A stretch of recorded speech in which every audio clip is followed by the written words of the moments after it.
دا یو ورو سوال کړی دی چې زمونږ چې کوم امام دی د جومات نو هغه په مانځه باندې د ودرېدو نه مخکې خلکو ته په سپیکر کې دا وایي چې توجه د الله طرف ته ساتئ او داسې مونځ کوئ لکه ستاسو چې اخرنی مونځ وي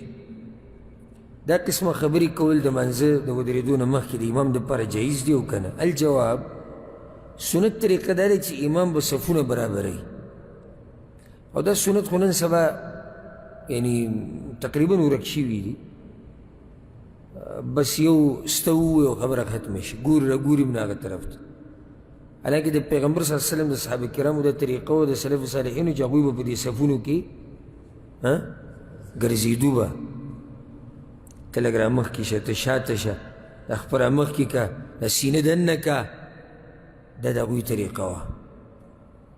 نو پیغمبر صلی الله علیه وسلم نه ډېر عبارات نقل دي چې په هغې سره به هغه صفونه سیده کول لکه اقیموا صفوفکم وتراسو صفونه برابر کوي نیغ ودرېږئ یو بل ته نږدې شئ سووا صفوفکم فإن تسویة الصفوف من اقامة الصلاة صفونه برابر کوي صفونه برابرول دا د مانځه ښایست دی او د مانځه قایمول دي یو روایت کې راځي من حسن الصلاة یو روایت کې راځي اقیموا الصفوف وحاذوا بین المناکب وسدوا الخلل اوږې د اوږو سره ولګوئ سوړي په منځ کې مه پرېږدئ ځای په منځ کې مه پرېږدئ او نور داسې الفاظ خو دا فایده یې ده کې دا ګوره ډېرو مولیانو ته هم نه ده معلومه چې کله صفونه برابري نو بیا وینا ته ضرورت شته او ډېره سوچ خبره تاسو یې سوچ کې واچوله چې صفونه برابري بیا ویلو ته ضرورت شته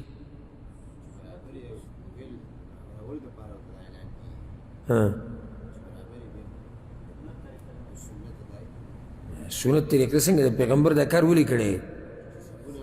برابر شي چې برابر دي نو ته څه وی لکه اوس صف برابر دی ته یې برابري کوي دا خبره خو څه ځایه لاړه د نن سبا د امامانو یو عادت جوړ کړی ستو هر وخت یې وایي که صف برابر دی او که نه دی برابر دا طریقه صحیح نه ده ودي ګوري که صفونه برابر وي بس بیا غلی شه که نه برابر بیا نصیحت وکړه راځو د ورور چې دا کم ټکي ووایي چې زموږ د امام یې وایي موږ وایو که کله نه کله څوک داسې ووایي حرج به پکې نه وي خو د دین همیشه عادت جوړول خبره بدعت ته راوړي د دین همیشه عادت جوړول انسان پې یېرېږي داسې نه چې د بدعت دروازه کوله وکړي که چېرته کله نه کله امام ووایي چې وروڼو الله مبخه په توجه سره مونځ وکړئ هېڅ خبر نه کله نه کله نصیحت وکړي یا داسې مونځ وکړئ لکه ستاسو چې اخرنی مونځ وي یا ووایي مثال کې موبایل یې بندې کوي یا مانځه کې اخوا دېخوا مه ګورئ لکه څه نصیحت وکړي کله نه کله عادت به ترې نه جوړئ نو که عادت ترې نه جوړئ بیا صحیح دي خو که همیشوالی پې کوي نو بیا صحیح طریقه نه ځکه چې بیا د یره پې ده چې د بدعت دروازې پې کولاویږي او د امام چې دا خبره کوي چې په توجه سره الله طرف ته توجه وکړي دا ښه نصیحت دی او هر چې دا چې مونځ داسې وکړه لکه اخرنی مونځ شي دا هم ښایسته نصیحت دی او دا یو حدیث کې هم راغلی لکه پیغمبر صلی الله علیه وسلم وایي امام ابن ماجه دا حدیث راوړی دی اذا قمت فی صلاتک کله چې ته مانځه ته ودرېږي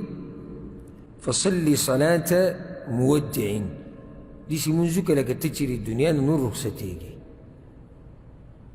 نو که چېرته موږ داسې سوچ کولی که نه ورب الکعبه زموږ د مونځونه به ډېر ښایسته مونځونه اوس د ماسخوتن دا مونځ موږ وکړو ټول کېدای شي دا زموږ اخرنی مونځ وي که نه نشي کېدی که چېرته ته پته وي چې دا ستا اخرنی مونځ دی تا داسې کوو لکه څنګه چې دې وکړو نو بیا ولې نه کوي هغه شی لکه ښه صفا موږ وایو نه ما داسې نه کوم نو چې داسې دې نه کوو نو بیا ولې هغه شان نه کوي ولې تا ته پته چې مرګ به کله راځي هر عبادت چې کوې په دې سوچ سره وکړه چې کېدای شي دا زما اخرنی عبادت وي نو ډېر په شوق سره به وکړي نو که یو سړی راشي مانځه کې هسې ټونګې ولګوي او بیا پاسېږي ده ته وایه که ستا د اخرنی لمونځ وایي تا داسې کوو نه ما داسې نه کول نو بیا ولې دا لمونځ نه برابروې او ولې دا لمونځ په اطمینان او په سکون سره نه کړي او دا فایده ده کې چې منځه کې هله سکون او اطمینان راځي خشوع چې توجه د الله طرف ته او انسان ته د پیغمبر صلی الله علیه وسلم د منځه طریقه معلوموي لکه اوس ټول عمر له سبحان رب العظیم او ټول عمر له سبحان رب الاعلی او ټول عمر له سبحانک اللهم وبحمدک او ټول عمر له په آخرنۍ قاعده کې ربنا اتنا فی الدنیا دا خو عادت تی جوړ شوی او د دې په معنی هم نه پوهېږي زه اوس که تاسو کې یو کس راپاڅوم چې ما ته رکوع په دعاګانو کې یو څلور پنځه ووایه نو ډېر کم ورته به پکې یاد سبحان رب العظیم ټول عمر وایه بوډا یې م وایي مشر یې م وایي ښځه یې م وایي کشر یې م وایي بیمار یې م وایي روغ یې م وایي ټول یې وایي د دې په معنی هم پوهه نه دی